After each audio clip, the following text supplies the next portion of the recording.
తర్వాత ఇప్పుడు అంతా ఏపీ అంతా వెళ్ళొచ్చావు, అసలు ఏంటి నీ తాలూకు అబ్జర్వేషన్ ఏంటి, నీ మీద వస్తున్న కామెంట్స్ ఏంటి, నువ్వు వాటిని ఎట్లా రిసీవ్ చేసుకుంటున్నావు? హ్యాపీ సార్, అందరికీ నచ్చం కదా సార్, ఏ మనిషి అందరికీ నచ్చరు సార్. అదే కొన్ని సందర్భాల్లో దిగినప్పుడు తప్పదు సార్ అది. సో డెఫినెట్గా నాకు అభిమానం ఉంది కాబట్టి, అభిమానం చాటుకునే అవకాశం వచ్చింది కాబట్టి వెళ్ళాను, వచ్చాను సార్. ఎలా ఉంది పవన్ కళ్యాణ్ గారు వేవ్ ఎలా ఉంది? చాలా బాగుంది సార్. అవునా? చాలా చాలా బాగుంది. అంటే కాదు, అక్కడ పిఠాపురంలో 1,00,000కి పైగా మెజారిటీ అంటున్నారు పక్కన. అవును సార్. అవునా? అన్నాను కదా సార్ ఆల్రెడీ. అదే అంటున్నా. అంటే నార్మల్గా మీరు ఫీల్డ్ లెవెల్లో తిరిగి వచ్చారు కాబట్టి మీ మాట బాగా క్యారీ అవుతుంది ఇప్పుడు యాస్టీస్గా. నువ్వు అది కొంచెం స్పష్టంగా చెప్పాలి. అవును సార్, నిజంగానే. అంటే నేను 1,00,000 మెజారిటీ అని అన్నామంటే అక్కడ అంత బాగుంది కాబట్టి, ఆ వేవ్ అంత బాగుంది కాబట్టి ఆ మాట వచ్చింది సార్. ఓకే. తర్వాత ఇప్పుడు పవన్ కళ్యాణ్ గారికి ఒక్కరికి, జనసేన ఒక్కదానికే నువ్వు సపోర్ట్గా వెళ్ళావా, లేకపోతే మొత్తం కూటమిని సపోర్ట్ చేసేవా? ఎట్లా? నేను అనకాపల్లి వెళ్ళాను సార్, తర్వాత కాకినాడ రూరల్ తిరిగాను సార్, తర్వాత పిఠాపురం తిరిగాను సార్. మళ్ళీ ఓకే. ఈ యాక్షన్ అండ్ రియాక్షన్స్లో ఏది ఎక్కువగా స్ట్రాంగ్ ఎడ్జ్లో ఉంది, ఏది రేపు గవర్నమెంట్ ఫామ్ చేస్తున్నదని నీకు అనిపించింది? నేను కేవలం ప్రజెంట్ ప్రచారం చేయడం కోసం లేదు సార్, నేను సర్వేలు చేయలేదు సార్. సర్వే చేయలేదు. బట్ మీ ఆనికి మీరు చాలా తెలివైన వాళ్ళు కదా, మీరు వెళ్ళిన తర్వాత ఊరికి అంత ఈజీగా వచ్చేస్తారు వెనక్కి? లేదు సార్, లేదు సార్, నిజంగానే నేను ప్రచారం చేశాను హ్యాపీగా. అక్కడికి వచ్చిన అభిమానులు కానీ, ఆ గ్రామస్తులు కానీ, పిఠాపురం ప్రజలు కానీ, ఏ కాన్ఫరెన్స్కి వెళ్తే అక్కడ వాళ్ళందరూ వచ్చి ఆ ప్రేమను చూపించినప్పుడు నిజంగానే ఆ వైబ్ వస్తుంది సార్. ఇక్కడ భారీ మెజారిటీ రాబోతుంది, ఇక్కడ గెలుస్తారు పక్కగానే, అది చూశాను sir. Very nice, very nice. Thank you sir. Sir సీని గారు, సార్ జనసేన కోసం వెళ్ళారు, బాగుంది.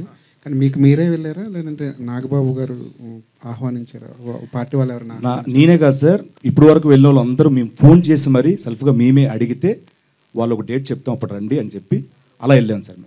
మేమే అడిగాను సార్ అందరం, నేను కానీ, సుధీర్ కానీ, రామప్రసాద్ కానీ అందరం ఫోన్లు చేసి అడిగాను సార్. ఒక్క మాట కూడా ఎప్పుడు కూడా అడగలేదు సార్ మమ్మల్ని. వైకాపా పార్టీ వాళ్ళు ఏమంటున్నారంటే ఇది కూడా జబర్దస్త్ బ్యాచ్ కూడా డైలీ పేమెంట్స్తో పంపించారు, వాళ్ళకి వాళ్ళ మీద 2 కోట్లు ఖర్చు పెట్టారు, 20 కోట్లు ఖర్చు పెట్టారు, రకరకాల లెక్కలు. ఇంటికి వచ్చేసి ఏ సోదాలు చేసుకోండి, నా అకౌంట్ నెంబర్ అన్ని ఓపెన్ చేస్తాను, నో ప్రాబ్లం, వచ్చాము చూసుకోమన్నారు.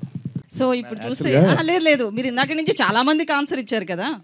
అంటే అదే అంటారు మళ్ళీ, ఆవిడ చెప్పారు మాకు చెప్పరా అంటారు. లేదు, నా పక్కదానికి ఆన్సర్ ఇచ్చేయండి. సో అయితే పొలిటికల్ విషయానికి వస్తే, ఏపీ పాలిటిక్స్ విషయానికి వస్తే కనుక స్టార్ హీరోస్ ఎవరు కూడా ఇటు పవన్ కళ్యాణ్ కావచ్చు, మెగా ఫ్యామిలీ సైడ్ ఎవరు కనిపించలేదు మనకి.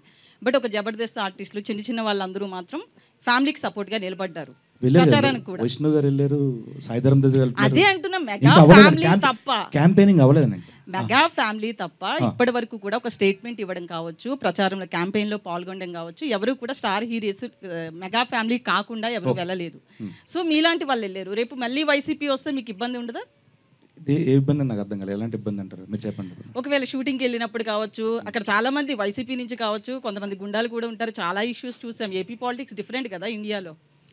నేను శ్యామల గారు ఒక ఇంటర్వ్యూ ఇచ్చారు, ఆ ఇంటర్వ్యూలో క్వశ్చన్ అడిగారు, మీరు ఇలా చేయడం వల్ల రేపొద్దున ఆడియో ఫంక్షన్లో మీకు ఏమైనా ఇవ్వకపోవచ్చేమో మెగా ఫ్యామిలీ నుంచి అని అన్నారు.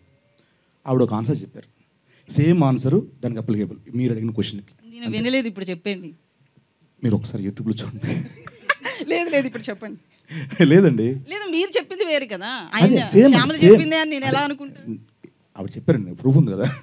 సో నేనేమంటున్నా అంటే, ఇప్పుడు ఒక పార్టీకి సపోర్ట్ చేసినంత మాత్రాన వీడిని ఆపేద్దాం, తొక్కేద్దాం అని అనుకోవడం నిజంగా అది పరిణితి చెందిన ఆలోచన కాదని నా ఇది అభిప్రాయం. ఒకటి ఏంటంటే, ఒక విలేజ్ ఉందో, ఒక విలేజ్లో ఒక ఆటో నడిపే వ్యక్తి ఉంటారు, ఆటో డ్రైవర్ ఉంటారు, అన్న కిరాణా షాప్ ఉంటారు, ఒక ఎరువులు కొట్టు ఉంటుంది, ఇంకోటి వాటర్ ఇది ఉంటుంది. సో వీళ్ళందరూ వృత్తిపరంగా వాళ్ళ వృత్తులు చేస్తున్నా వాళ్ళు ఏదో ఒక పార్టీని అభిమానించో, ఏదో ఒక పార్టీ ప్రచారమో వాళ్ళ ఊళ్ళో తెలిసిపోతుంది.